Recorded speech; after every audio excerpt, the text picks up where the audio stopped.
if a kid does not have a father in a home, um, that they can see daily, that if they don't have a man present that they can emulate, that they can follow after, um, we have, as men, we have created some sense of brokenness. We've created a gap. You know what I mean? And that's not about being horrible people. Right. That's not an attack on character. That's not an attack on our identity.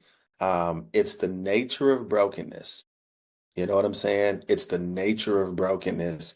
And in these types of conversations, I'm always first wanting to assume primary responsibility, you know? So as a man, what can I do, right?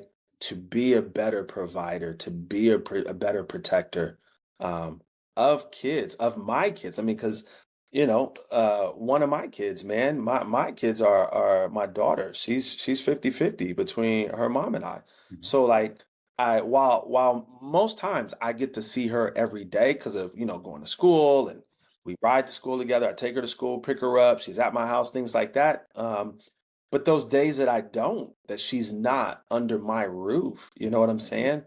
There's a gap there. There's a gap there. You know what I'm saying? And so I think initially as men, we've got to own that, and find ways to be creatively healthy in our engagement of our kids, and especially those kids that aren't under our roof, every single day. So that's that's my that's my broad strokes answer without having the freedom to ask questions that I do have, um, of Cam Newton on a deeper level. So So say Cam is watching this video. What okay. would be the question that you ask Cam? Ha ha ha.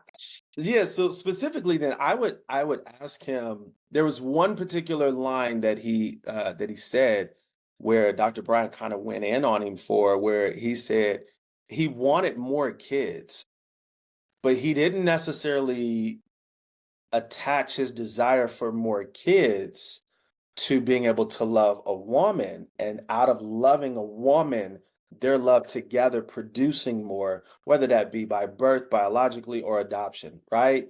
um he didn't communicate that, and so that's the question I would ask him. Are you saying that you just want to have more kids detached from, their mom, a mom who can co-labor with you in loving those kids together? Is that what you're saying? Or maybe in that moment he just didn't really fully communicate that well. I would give him the benefit of the doubt, but that's one question I would ask him, man. And based on how he answers that, subsequent questions would follow, man, because I think kids are always better when there is both masculine and feminine love in the building, bro. They're always better. To that point, my biological daughter has a stepdad, and we are cool, bro. We're championing each other, man. Sent him text messages about, bro, like, listen, I'm grateful. I appreciate you, man. And likewise, you know what I'm saying? Vice versa. And I feel like, bro, like that's next level step for us as men. You know what I'm saying? Like these kids, especially if kids that are byproducts of divorce and they're in between two homes, they didn't ask for this. Yeah. They didn't put themselves in this situation. So I think it's on us as men to say, yo, how do we become interdependent? Mm. And fall into that bucket of MAN, meet a need.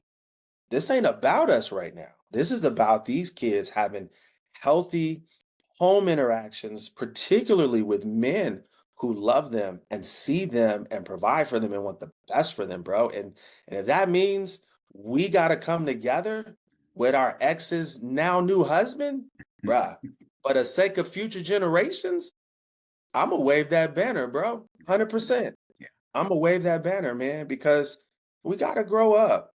We gotta grow up, man. I think Yes. I think only boys will complain and find ways to not step up to the plate just because the situation probably didn't go the way that they think it should have gone. Mm. You're being a boy. You're being independent, or you are being dependent, and you need to grow up. and become Mhm. interdependent and realize that life is not us, but it's about the people that we get to raise up and make